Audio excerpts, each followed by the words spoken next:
in Westlake, Ohio. I kind of have an affinity for that Energizer. And I would also say that protecting NASA is important. That's the incubator of new technologies. We also have to protect our lake. Now, when I voted against that Great Lakes Compact, what happened is they had a provision there. You could just literally drive a truck through, which would enable the removal of bottles of 5.7 gallons or less, and any kind of an exception in trade could be seen as an impermissible barrier to trade and open to having the whole Great Lakes Compact knocked down. We have to protect our lakes. We also have to protect our basic industries. And so I've been working, say, steel, automotive aerospace. My record on that's very clear. Protect what you have and try to get what you can with respect to developing the new energy technologies. I've been there. Congressman, again, a lot of people remarked on that particular vote. I mean, how is it that other congresspeople weren't perceptive enough to see that problem? About the Great Lakes? Yes. Well, I've been working on the issue relating to securing the water in the Great Lakes for many years. I've been taking part in a lot of international conferences. And I see water as a basic right. But the Great Lakes Compact reduced it to a product or a commodity. When you have a commodification of water, it opens it up to attack within trade agreements. And if you give an exception to one group, that then can be seen as a benefit to one group, and all others would try to collapse the trade agreement because of that one provision. So I saw that as a Trojan horse. So I voted against it because I read the bill. Same reason I voted against the Patriot Act, same reason I voted against a lot of things in Washington, because I read the bill.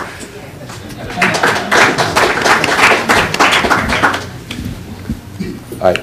Next question, Jessica. This question is to Mr. Trakas. The Republican Party platform, Senator McCain and Governor Palin have all come out clearly against a woman's right to have an abortion. In fact, they go so far as to say a woman should not have a right to have an abortion, even in the case of rape or incest. If you as a Republican are elected to the United States Congress, how would you vote upon that issue?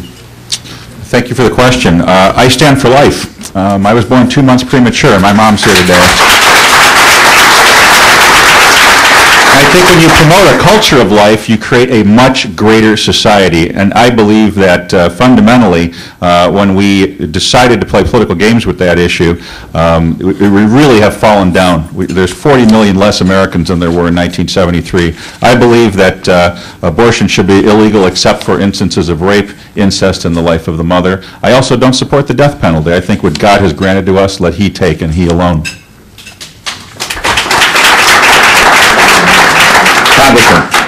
I think it's important for the public to realize that when a certain party had control of majorities in the State House and in the United States Congress, they didn't take any efforts to ban abortion. Now, I've had the opportunity to experience a journey on this issue, and I think that we want to do everything we can to make abortions less necessary. The question is, how do we do that? And I think, and I've arrived at the conclusion that the way to do it is through supporting prenatal care, postnatal care, child care, universal health care, a living wage, and to make sure that women are given support so that they can make choices that might be more in concert with some of the thinking I'm sure they have, because this is a deliberative process. And there's also some detritus of a patriarchal society that's at work in these laws here that has to be looked at. And so, we have to be compassionate about this issue. The fact that this issue has become such a politically polarizing issue is really not acceptable in America. We have to listen with our hearts to both sides and find a way to create a condition where there's less abortions, but at the same time support women's right to choose. Congressman, since Mr. Trakas volunteered his thoughts on capital punishment, briefly, support or no? Well, I've introduced a bill to ban capital punishment, so this is one of the few areas where Jim and I have an agreement, and I'm glad. I appreciate your feeling on that. But also, we ought to get that. Okay. Also, we ought to end the war. Get out of Iraq. You want to talk about supporting life? Let's get out of Iraq as well. All right, Paul Conroy, your thoughts about the abortion question? Again, I am a pro-life libertarian. I belong to an organization, Libertarians for Life. I believe that life begins at conception. I don't believe it is a property rights issue, and I believe our Constitution protects it. We have the phrase that, nor shall be deprived of life, liberty, or property without due process of law. I don't believe anybody has the arbitrary right to take anybody else's life except for when it comes to self-defense. And self-defense is a legitimate reason. As for capital punishment, I'll just chime in on it. I'm actually for banishment. I'm a third party, so I guess I look at it this way: when Cain killed Abel, God banished Abel. If it's good enough for God, it's good enough for me. Fair enough? Banished to where? The land of Nod. Our next question again is coming from Cuyahoga County Library at Fairview Park.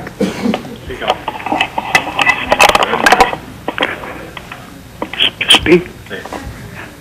My name is Bill Basic in Fairview Park, and I would like to ask all the candidates, if they are elected to the next Congress, will they urge an investigation into how much oil speculation in the past year, which has resulted in the doubling of the price of gasoline? Will Congress investigate that problem? All right, let's start with Congressman Kucinich. Let me guess what you'll say. Oh. Go ahead, guess. Anyhow, I'm the chairman of the Domestic Policy Subcommittee, and this is one of the areas that in the next Congress I intend to get into.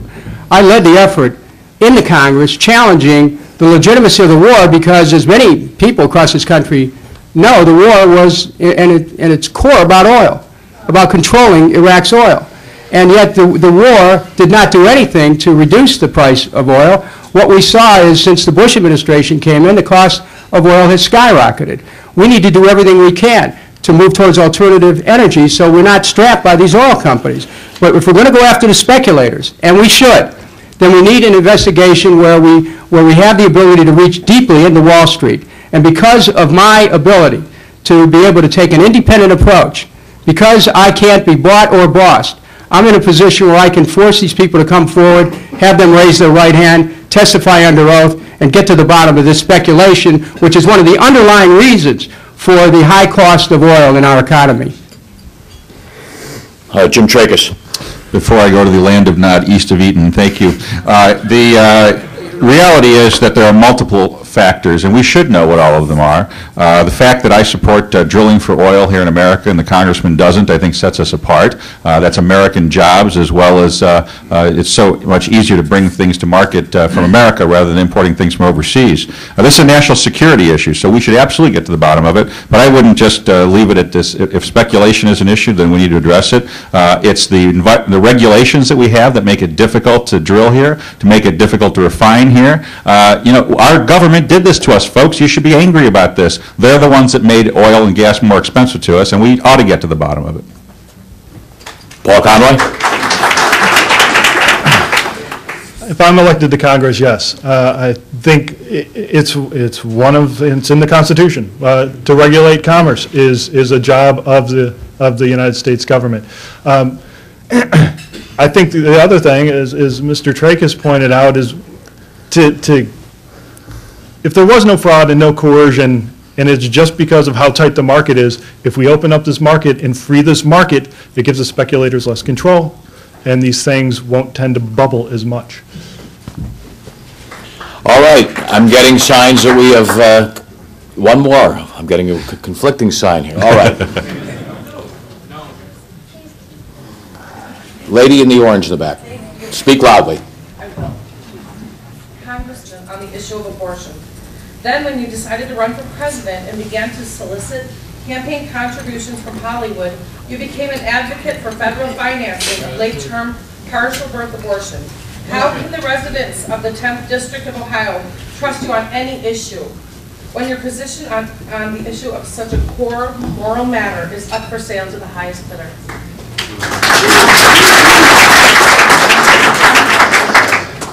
Would you repeat the question?